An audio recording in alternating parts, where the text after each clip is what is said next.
Anyway, welcome again to the Medical Operations Planning webinar. I'm Mike Ween. As I said, I am the chair of the Global Triathlon Safety Task Force. Our safety task force includes World Triathlon, Ironman, the Challenge family. Then we have 3 medical doctors. We also have representatives on our task force from the United States, Britain, Spain, Japan, South Africa, Mexico, Singapore, Chile, Australia, Brazil, and France. Our mission is very simple: to save 1 life for starters and to reduce fatalities and serious injuries. We added in 2021 to help federations and race directors host events during the current health crisis. The focus of our task force has really evolved to establishing a global database and developing new ideas for programs and sharing best practices. Our global database is actually being hosted right now on Washington State University's medical database. It has all of the security in place we need for this type of information. We also have set up a database website so that race directors or medical people can actually input the information straight on the web. There's no paper involved. And our current situation with that is that we have tested it both with the World Triathlon in Abu Dhabi and World Triathlon in Bermuda, and both have been very successful tests. We plan to roll that out sometime this year to 5 additional federations for more testing. Today's webinar is about medical operations planning. We'll review medical tent, emergency issues in the water, identifying issues in transporting medical teams and athletes on the bike and run. We're going to focus on handling urgent care issues, and then we'll close with some information collected in registration to aid in emergency situations. So let's get right into it. I want to just quickly introduce our panel members. We have TK Miller, who is an MD. He is with Georgia Tech School of Medicine, and he's also a part of the Ironman Global Medical Advisory. He's also been a medical lead for USA Triathlon. Humberto is with Triathlon Mexico, and he's also a World Triathlon medical delegate. Yasser joins us from Egypt. He is a member of the World Triathlon Medical Committee, and he's also part of the Egypt Federation. Richard, welcome. He is the Chief Technical Officer and a race director for the Challenge family. Winland is the Response Plus Holdings from Abu Dhabi, and they were also really the medical leads for our most recent World Triathlon competition in Abu Dhabi. And I think everybody should know Thanos. He is head of operations for World Triathlon. Chris Daniels was supposed to join us. He's most famous for his Boston Marathon medical lead. Unfortunately, he has a medical issue and was unable to join us, so the team will cover for him. Our format is very simple. I am the moderator, and I have some prepared questions for our panel. One panel, this will provide some prepared comments so that you can also have the opportunity to follow with their comments with some slides, and then we'll open it for discussion for each panelist. And our real important focus is to focus on better being prepared for handling the most serious, urgent issues in a triathlon. So with that quick introduction, let me introduce it back to TK Miller and ask TK our first question: what are the most critical things to consider when setting up a medical tent? TK? Certainly. If you can just go to the next slide. So the most important thing that we found is that there needs to be early input by the medical team. They have to figure out the scope of medical services that can be provided for the event. They do need to have a role in the course and event profile because it does impact medical coverage. The area that seems to sometimes be forgotten is that there does need to be a budget for medical services. And there is sometimes a concern or conflict about real estate allocation in certain portions of the course. They do need to determine what their available resources are for equipment, medical staff, volunteers, and then how they integrate with the local medical resources. All of this complying with either national, federation, or local requirements for the ability to provide medical care. Go ahead, next. So when you're looking at this, what you have to think about is what do you actually want to treat on site? Are you going to provide simple first aid, or are you going to provide complex care? The next is, what can you treat? Regardless of what you want to, you may be limited on what you can treat on site. That's dictated by staffing, supplies, and regulatory issues. And this has to integrate into the local medical system. What do you need to treat on site? What you may think needs to be shipped may be impacted by what local resources are available.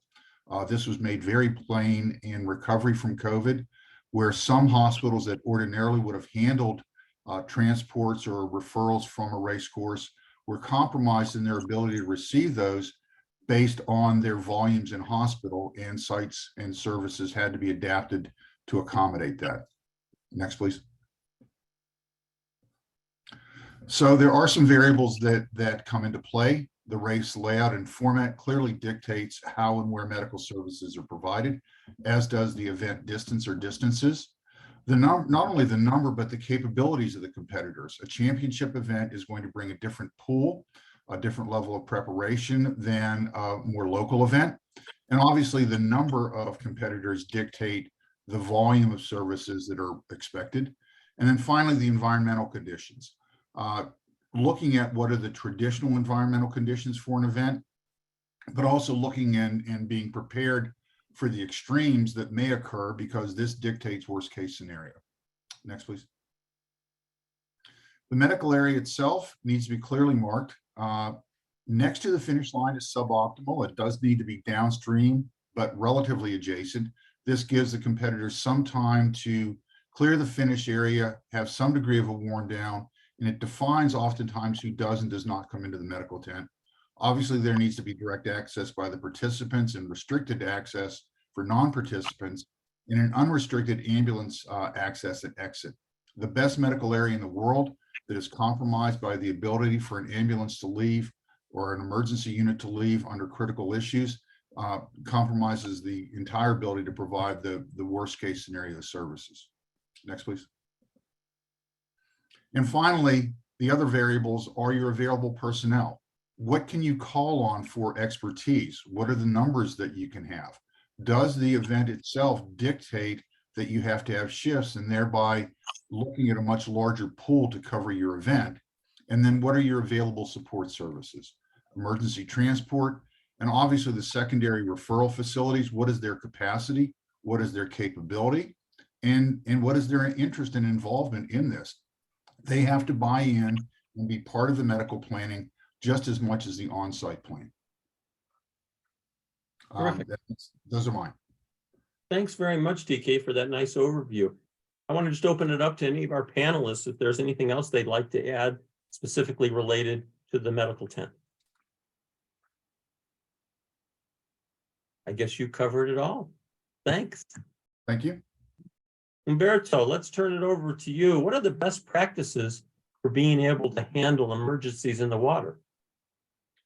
Okay, like you said, the most important goal for the medical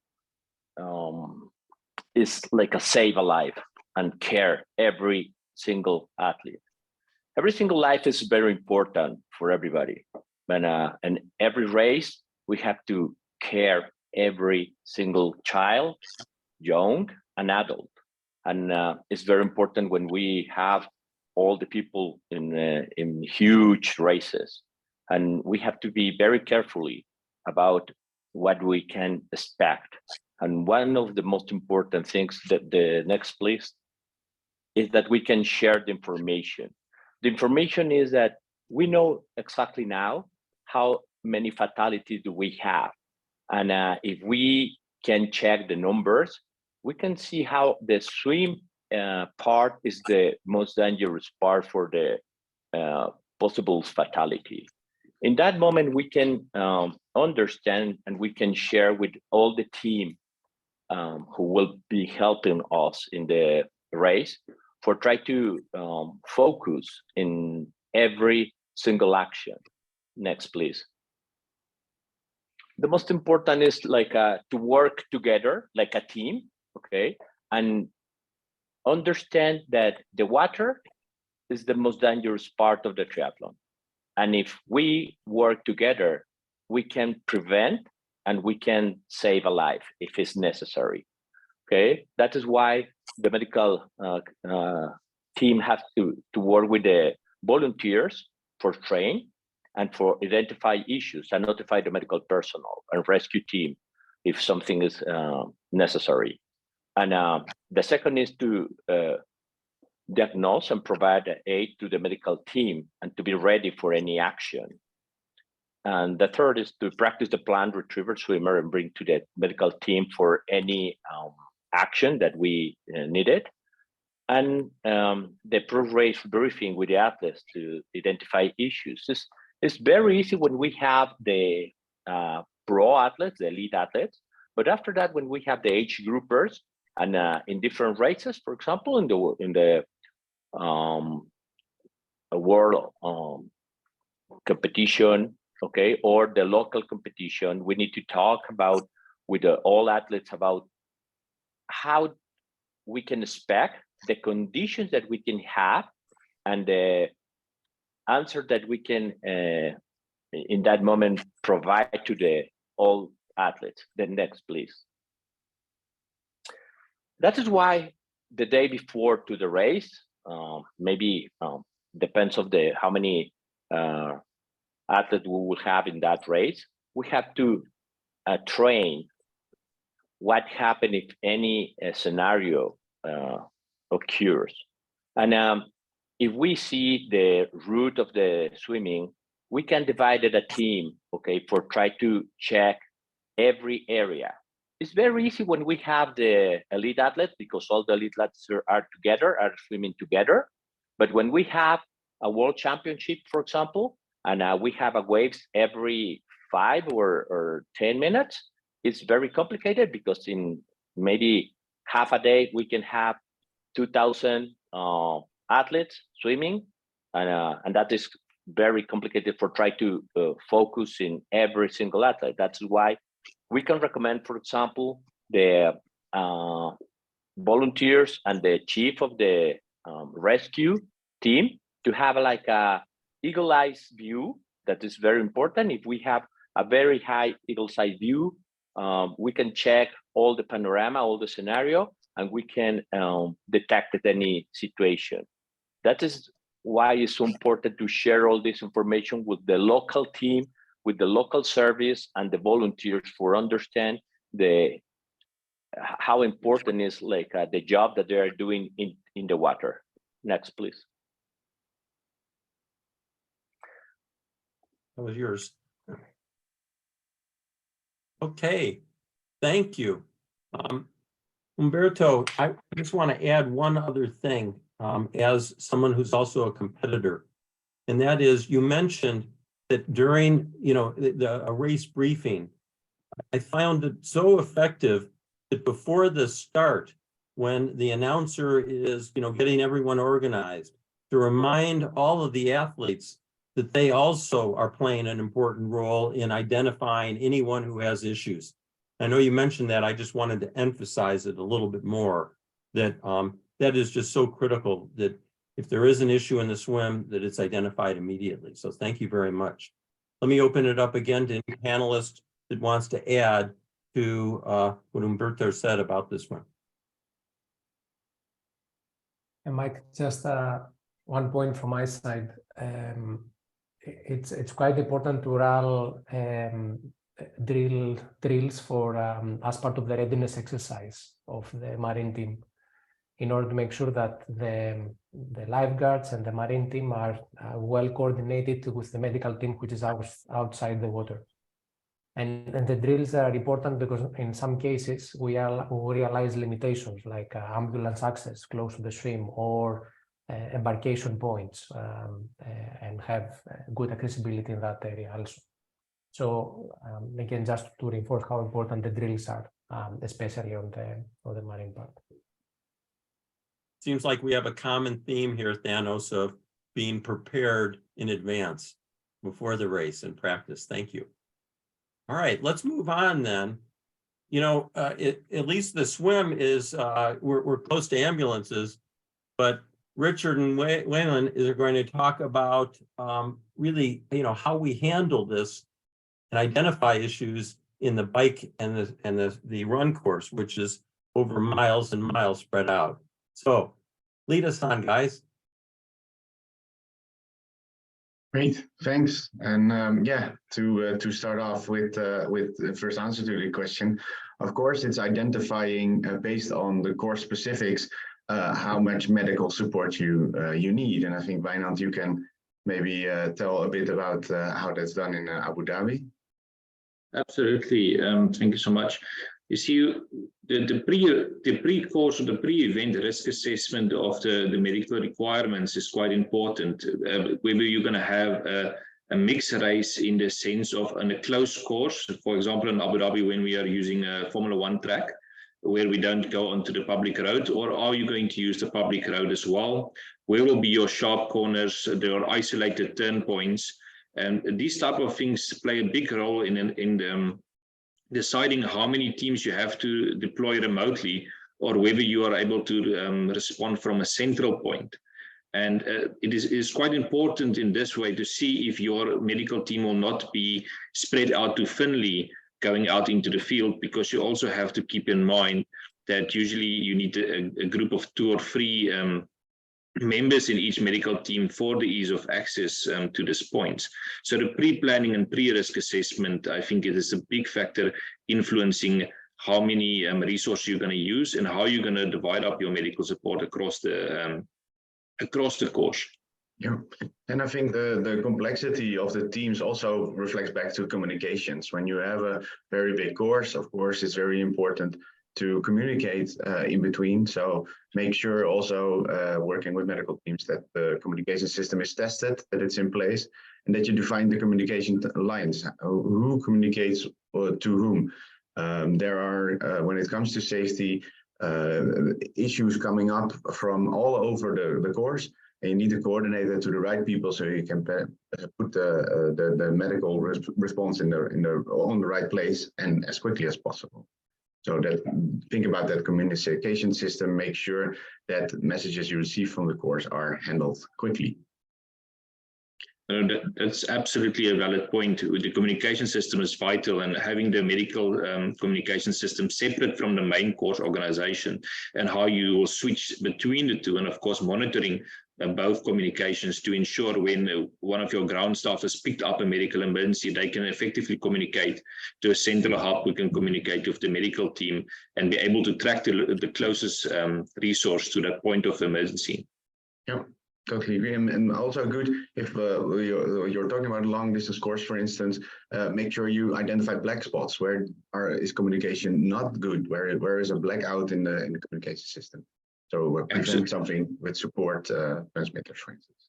Absolutely, and that again comes back to the pre-planning of the event. Make sure you test all your far points, all your points, and even between buildings when we are driving between buildings, so whether you will have a frequency issue or not.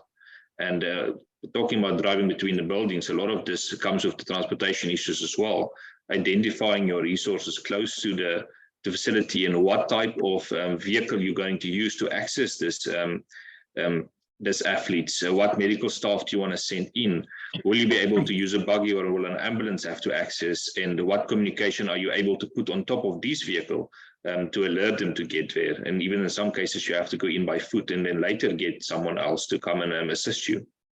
Yeah, and I think that also comes down to the training for the drivers. You have to make sure that they know the course and also how to quickly access the certain parts of the course.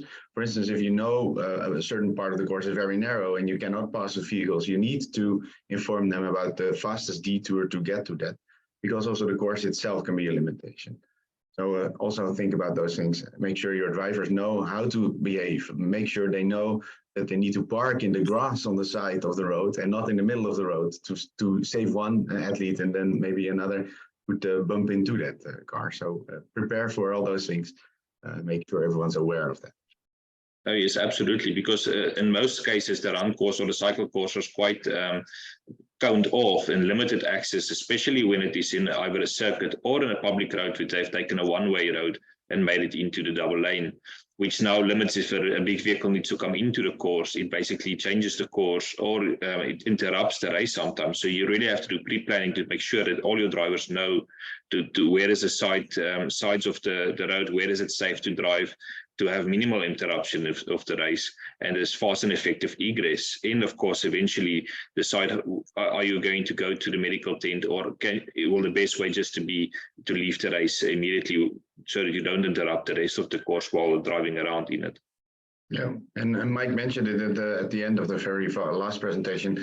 You can also help, the athletes can also help with identifying and be a part in the communication system. They are your eyes and ears as well on the course. So if you inform them in the briefing to help a little bit, if you see someone in need, please do at least give it, let it know to the next personnel you see or the next volunteer you see. They can really help to say, oh, there's someone there, he's having a hard time. And also sometimes athletes, of course, can make the decision to help an athlete instead of going for the win.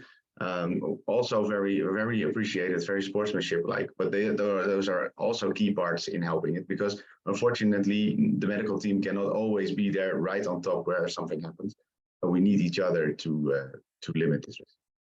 Oh, absolutely. And the other side of the coin, of course, is that when athletes do come into an emergency or take a break or have a fall, that they know how to communicate with the medical team, that they are not wrongly identified as having an emergency, so that the team goes in and then by mistake take this person out of the race, or he is not familiar with how to communicate with the medical team, and he maybe accepts help which is not at that time really in requirement of, and then he gets disqualified. So this is all of the pre-briefing. It's a very important point which you've raised there. Good. I think on the next slides, there's some nice examples talking about different vehicles and the preparations for the different routes for medical service. Yes, and absolutely. In the middle picture, exactly show that as how we track all our vehicles and how we use tracking system to identify how our vehicles are moving. It helps if you have a big course, and of course all the vehicles doesn't show at one point on the tracking system, but there must be someone in your control room with the communications being able to move around your medical resources as your race is also going on, so that you do not sit to have 70% of your medical resources in an unused part of the track. So this definitely plays a big role, and of course what resources are at what location at every given time. I think I have one addition when it comes to communication, as you mentioned before, and it's also nice to know for race organizers from World Triathlon, is that World Triathlon has a partnership with Blurter, which is a communication and identification tool that can be used by all volunteers and medical staff on site, where they can quickly notify an incident, which can be handled by one person managing that and distributing those signals to the medical teams or any other maybe technical pickup teams. So that's a really nice tool that can help event organizers to structure these medical communications and send the appropriate replies to the appropriate situations. Absolutely, very much agreed. Thank you, gentlemen. It always impresses me what goes on behind the scenes that the average person doesn't see to, make sure that we get medical services to people in need on a very fast basis. Anything else someone would like to add, or we're going to move on? Terrific. I think one of the real important things for today is, we do have some urgent problems that do occur that need immediate attention. And I think that needs, our next section is really going to be talking about, exactly what we can do on the urgent immediate needs. And Yasser is going to start us off by, what are the potential issues that are going to require pre-event planning? Okay, thank you very much, Mike. Actually, when addressing this point, the most important aspect would be the prophylaxis. That is the PCMA. For example, if all the players have done their pre-competition medical assessment, then we'll be able to identify those with pre-existing medical conditions that might cause problems, and they could be prevented from participating in the competition. This is the most important part. The other part is the preparation of the team itself. All the team should be aware of how to perform CPR. They should be able to operate the AED. The AED should be distributed along the course, the venue, the course venue itself, including the marine team also should have an AED, because as Umberto has showed us that most of our fatalities occur during the swim leg. That's why the AED should be present everywhere. The way we do it is we do the drill. The drill, next please. Yes. And by the way, before I go off this slide, I forgot to mention part of your credentials. You actually were co-authored an article, Practical Management of Sudden Cardiac Arrest, in the British Journal of Sports Medicine in August of 2012. So you're really an expert in this for a long time. Yeah. Thank you very much, Mike. It was because of this paper that now we have a law that no football match could start anywhere in the world except when the AED is present on the sideline. The AED should now be present in the sideline in every football stadium, and this has been extended to other football disciplines as well. In triathlon, we have the same rule. Now every ambulance have an AED, every buggy have an AED, every medical post has an AED, and of course in the medical tent itself we have the DC shocks, because we don't need AED in the medical tent itself. This is one of the in this slide I will show you the incidence of sudden cardiac death in football. You know, in 2006 FIFA did the big count, and they counted 256 million football players, and they have estimated that this number increases 10% annually. So they have counted the number of fatalities, the number of sudden cardiac death that has occurred between 2014 and 2018. And they ended up having 617 cases in 67 countries. 23% of them survived. In South America, the most common cause was cardiomyopathy in 42%. In North America, the most common cause was coronary artery anomaly. And in Europe, the most common cause, accounting to 26%, was sudden unexplained death. So we have a problem with the PCMA itself, despite being very crucial and despite being very important, yet there is no general consensus in the world concerning the methodology of the PCMA.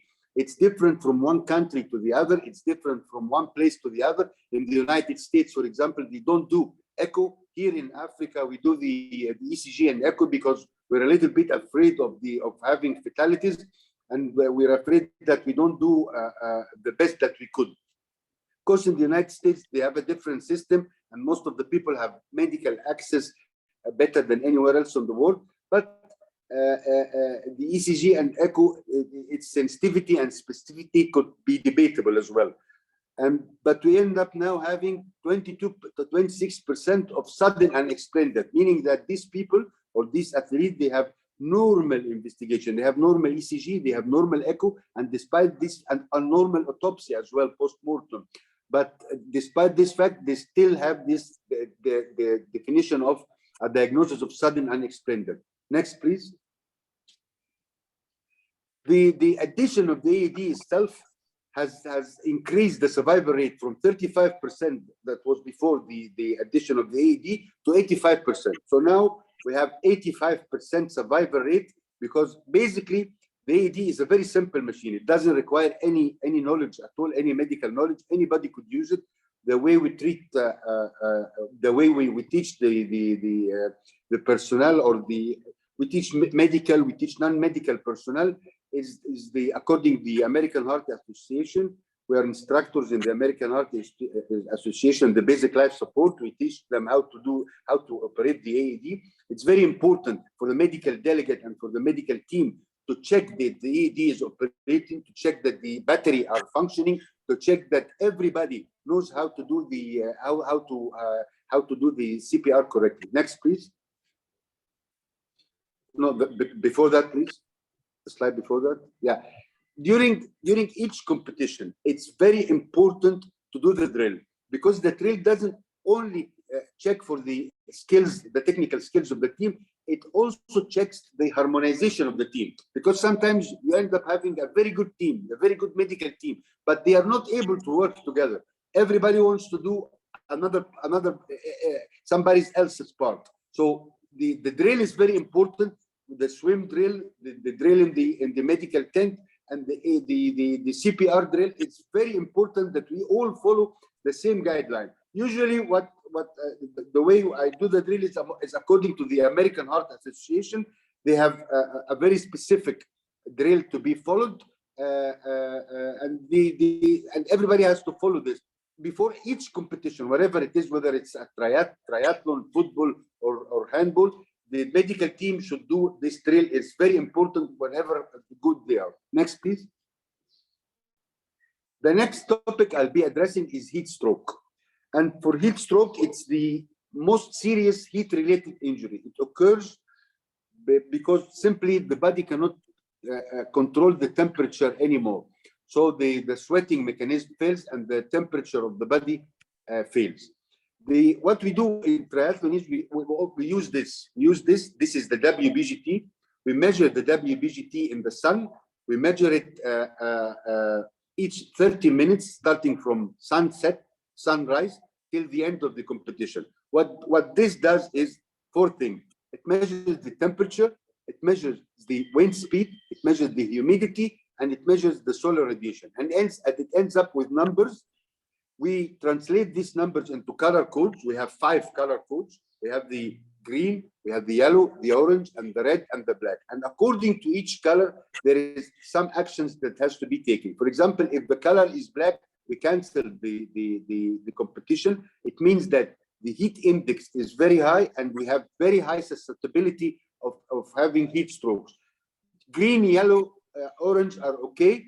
Coming from red, we limit we limit the intensity of the competition. We change the super sprint into super sprint, things of that sort. Next, please. And it also the way we before this. Could I have the previous slide, please? Yeah. This is the way we handle the heat stroke is cooling mechanism. But first we have to diagnose it. And the way we diagnose it is through rectal temperature. So it's very important to check in the medical tent that you have enough thermometers, because you measure it with continuous rectal temperature measurement. And you can, of course, during the race or after the race, you cannot have time to sterilize the thermometer. So you should have a sufficient number. And of course, my colleague here, Wenger, knows that each time usually in Abu Dhabi, I request sufficient or an increased number of thermometer because of this, because it's according to the guideline that the temperature should be measured only rectally, and it should be continuous measurement. If it's above 40.5, then we have an heat stroke. There are several measures to address this issue. First, of course, is to remove the athlete into a shaded area, and then there is the cold water immersion, the cooling garments, the cold fluid ingestion, the ice dairy beverages, all the mixed methods. And if those doesn't work inside, then we have to transfer to the hospital for further other measures. Next, please. Next. Yeah. Well, here is the swim-induced pulmonary edema. Actually, the incidence of swim-induced pulmonary edema is different, and it's not actually known. You cannot have in the literature a specific incidence of swim-induced pulmonary edema. Basically, what happens in swim-induced pulmonary edema is like any other type of pulmonary edema, the lungs become flooded with water. It's like, it has a very simple definition in medicine. It's like drowning in your own secretion. So you're having, instead of air inside of your alveoli, you end up having fluid. So usually it's very easy to diagnose because it's like you hear the sound of hookah, shisha, the water bubble. You hear a sound like this. When the person inspires, you hear the voice of air mixing up with bubbles. There are various theories of why it happens. We still don't know. Some of the theories says that there is an increase in hydrostatic pressure in the water. along with the increase of the pulmonary capillary pressure, and that causes extravasation of fluid inside the alveoli. Sometimes the stimulus is the cold water. Poor physical fitness has been also proposed as one of the causes, genetical causes, or pre-existing cardiac condition. Next. There is no specific gender direction. There is no age to occur with. However, the management is immediate removal of the water. We give oxygen and we give diuretics, which is it causes urination to relieve the water from the lungs. This is classical way of treating pulmonary edema. And there is also a respiratory support measure, which is the CPAP, or the continuous positive air pressure, which is a device. Basically, it acts as a pump with a positive pressure. It's a non-invasive mask. It gives air in a positive pressure to expel the air from the alveoli back to the capillary pressure. Should we include this also for the marine team? This is a mobile device. Swim-induced pulmonary edema is rare, but if we're going to have more triathlon races, then I think my point of view, and it's of course it needs further researches, but I think it would be a good idea if we include a mobile CPAP along with our medical marine team. Maybe we'll not need it at all, but it's better than if we need it and we don't have it. Thank you very much. Thank you, Yasser. That was really a great review of some of the more critical issues that we'll face. We have one more though, and I've asked Umberto to talk briefly about the neck, head, and spine injuries that also need immediate attention. Thank you. Unfortunately, we don't have so many head, neck, and spine injuries in the triathlon, but we have to know and we have to be prepared for this. Every race with the speed in the bike can produce an accident, and the use of helmets is mandatory. And we say we have to share for all the athletes that the importance of the use of helmets for prevent injuries. But when we have an incident or accident inside of the course, we need to talk about, like Tano said, we need to have a drill how to treat it, because we cannot stop the race. In another sport, maybe they can stop races, but here we have continued with the race. And the athlete who has an accident, we need to be really carefully to examine and to detect any injuries. The most important here is to immobilize the head and the neck for prevent any spine injury. And everybody knows, is the most important in the neck is our brain, and the spine injury can produce a huge damage. That is why it's so important to detect and to train injuries, for try to immobilize and to move the athlete to security zone, and after that to the medical tent. That's why we recommend, like in the meetings, talk about the athletes and with the athletes who are in the position of the beginners or the rookies, why it's so important use the helmet all the time. Thank you. Thank you. You know, we talk about these serious injuries. We really have an example from the American Football League. We had a gentleman by the name of Damar Hamlin, 24 years old, who, and you see in the picture on the left, was hit right in the chest. And as many of the medical doctors can probably predict, it was one of those perfect accidents where his heart stopped. He collapsed on the field. The NFL has a whole set of procedures. Fortunately, a whole bunch of medical team rushed out on the field. They started CPR, as was discussed by Yasser, immediately. They were able to bring his heart back. They had an ambulance on the field just as quickly, and they quickly put him in there and transported him to the hospital. His heart stopped again on the ambulance ride, and we're now looking at a picture of him 3 days later. where he actually not only survived, but he's now talking about coming back and playing football. The medical team at the hospital said the only reason he lived was because the NFL had the procedures and saved his life. And I think this is really a really shining example of the importance of a medical team for some of these serious injuries. I'm really happy to bring TK back because TK really has quite a bit of experience of providing immediate emergency help on the field. TK, what are some of the lessons we can learn from other sports on critical incident management programs? Certainly. Go ahead. Next slide, please. So this is really a repeat of what's been said several times. It's identifying and focusing on what are the worst case medical issues, what's the worst thing that can happen on the swim, what are the critical incidents off the bike and the run, basically what are those that will cause permanent harm or death. The one thing to look at on this is, number one, the medical intervention really can't make the problem worse. And the second is, how do we most effectively manage those problems? Next slide, please.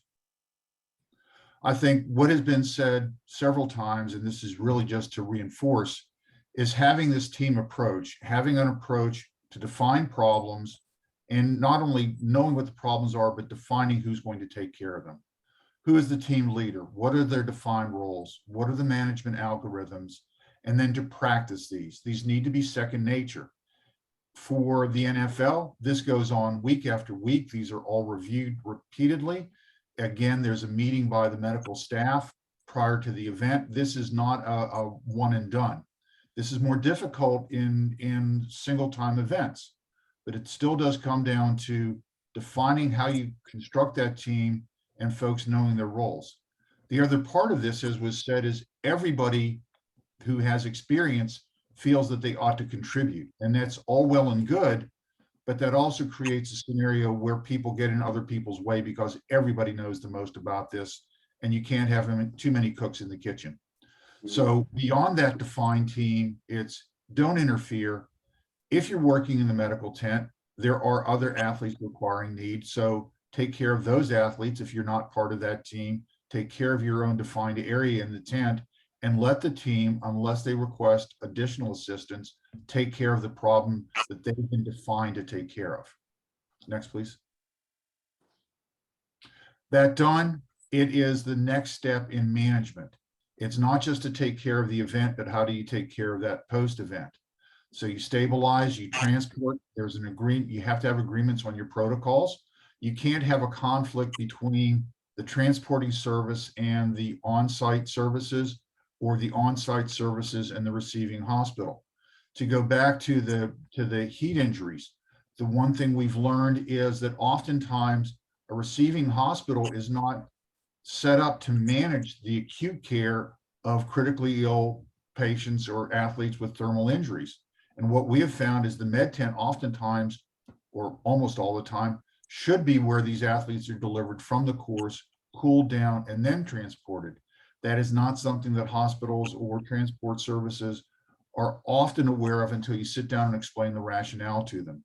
So it's an agreement on the protocols, have the contacts and contracts if necessary in place, have the defined communications from the course to the tent to the receiving and transporting areas, and know who your secondary sites of care are. Discuss with them in advance what's going to come in. This can't be a surprise, and everybody has to be on the same page of what initial and subsequent management should be. And finally, there are occasions where more than one incident goes on. The distribution of resources needs to take that into account. What are your secondary teams? How do you plan if, and I hate to say this, if your only ambulance leaves, what are you going to do? So those are the steps of coordinating this from start to finish that address the critical incidents and make these more manageable. Thanks, TK, for sharing that. Let's move on now to, you mentioned we're all talking about the importance of coordination. I'm going to ask Wenlin to join you in talking about how do you effectively coordinate support with the EMS, local hospitals, and first responders. Gentlemen? Thank you so much. And it is very important, as you mentioned there, with especially the local hospitals and the EMS coordination out of the point of the pre-planning as well, because you have to see where are you going to host your event every year, and what are the local hospitals and the closest facilities to your event. And then the local regulation plays a very big role into saying to which facilities can you take what type of patients. In many incidents or many areas, they say take your emergency room to the closest appropriate emergency room. However, for example, here in Abu Dhabi, the closest appropriate emergency room it might be dictated by the type of injury that the patient have. And it's also the pre-arrangements with the hospital. So the hospitals needs to be aware that they will be seeing the potential sport injuries from the triathlon before the day, that they can make sure that they have the necessary staff and the necessary specializations available. It's not necessary that all emergency departments keep all the appropriate specialities available, which we might require. So that very much also talks to your EMS team, the guys who's going to perform the transport, that they are able to identify what hospitals are going to. So in the pre-planning, once you've put out the closest facility, the facility for a certain type of injuries, your hub or your operation room will pre-alert that facility to inform, of course, that your ambulance is coming, to avoid miscommunications between the facility and the event, and thereby not allowing your resources to go to that facility.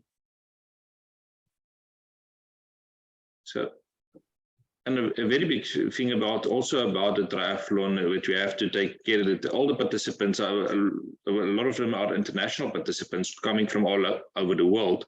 So in the case where it's not a life-threatening emergency or a critical emergency, where the local regulation might force a facility to take these patients, you need to see what pre-planning was taken into consideration of how you are going to go to a private facility, or if the local government facility is not a free facility, how, of course, you will pay for this transport. For example, you might have a non-life-threatening arm fracture. So they would not consider it as an emergency which they have to take for free. So you also need to see where are you going to take your patients to get the appropriate medical help without the financial impact on the patient. So these are also, it's a very important planning, so that the race makes arrangements with the different facilities, so they accept your patients and then sort out the financials later in this regard.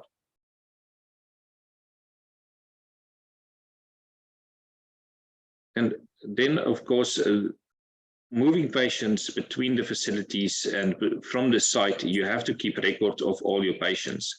Keeping a main register of your patient is quite important, and then a documentation for the later follow-up, because there is statistical things that we have to take care of.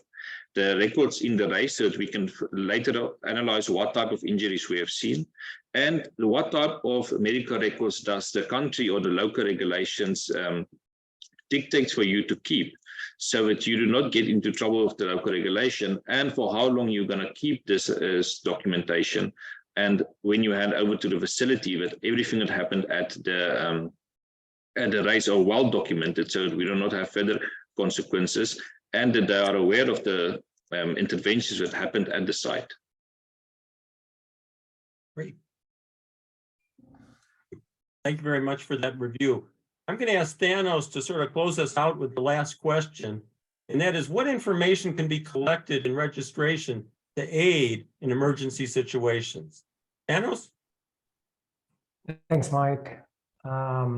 This is a really good question, which we have covered quite extensively in one of the previous webinars that we have hosted with the Safety Task Force, the Global Triathlon Safety Task Force, around the athlete's responsibilities. This video can be reached and be available on our education hub. But again, as a reminder, there are some existing tools or means in place which they can be used of collecting certain information from the athletes and get the medical team well prepared for the specific event. The first is the pre-participation exam. There are countries that the PPE is mandatory, for example, Italy, no matter if you're an age group athlete or an elite athlete, you cannot participate in any event unless you have went through this exam. And there are, again, some specific events organized around the world that mandate this. And this is an excellent tool because actually you are making sure that all the athletes, they went through a proper medical check before participating to the race. Again, more and more we see different events around the world, the pre-participation questionnaire. So to have certain questionnaires created where the athletes, they have to fill in as part of the registration process and the check-in process. And we will see on the next slide a specific case from Yokohama, from Japan, and how they manage this event. Mike, if you can go on the previous slide. Then, again, based on this information, we see a number of organizers building a lot on the awareness of the athletes and the report. So by evaluating the questionnaires that there are coming to them early enough as part of the registration process, they have custom-made newsletters for specific group of athletes that they have pre-existing medical conditions. So instead, for example, to get a certain newsletter with certain articles or things that you need to do if you had a pre-existing heart condition, then this newsletter goes only on the specific athlete they have ticked this box, and then just create more awareness of the athletes and what they are going to participate. Consent forms, again, we are seeing more and more on these events, on events, and again, through this process, they are collecting the information. And the last thing that almost all the events nowadays they are doing, they are asking for emergency contact information. As I mentioned before, there is a really interesting case study from Yokohama, and this is mainly how the events are mandated in Japan, or they are running the triathlon event in Japan. So, Mike, if you can go on this slide. So, what they do in Japan, they are using an online platform, and as a participant, it's mandatory for you for the week before the event on daily basis to register your medical condition. So you have to give your body temperature and you have to answer every day on center questions. So you do this for 6 days. On the 6th day, as soon as you complete this information, then you need to answer 5 questions that there are coming from the online briefing that you should have watched. And by doing these 2 things, so completing your medical conditions and answering the 5 questions, a QR code is activated. And this is actually the QR code that you need to go then on the race day and do your check-in. If you haven't reported your daily medical situation or you haven't answered the 5 questions, you cannot go through the check-in process. You have to see the organizer. And then on the race day, when you are going to participate, and this is the next slide, Mike, then you go with the QR code, simply scanned, so confirms that you have completed the pre-registration medical process. You are doing a race day medical, you're filling a race day medical condition form, which is mainly gives ask you questions about your sleep the night before, about what you have eaten and about your feeling and how you feel on that day. You are collecting the timing chip and you have to do a mandatory swim warm-up, and they do this because of the cold water that they have in most of the events. So you have the possibility, to acclimatize before you are starting the race. Now, if for any reason, either before doing the warm-up or after doing the warm-up, you don't want to swim, you don't want to do the complete triathlon, in Japan, it's not a problem. You are allowed to skip the swim and you can still do the bike and the run if you feel like that you would like to do the other 2 settings. So you are still feeling inclusive. You are part of the event, you are part of the experience, but your health has been prioritized, which is really important.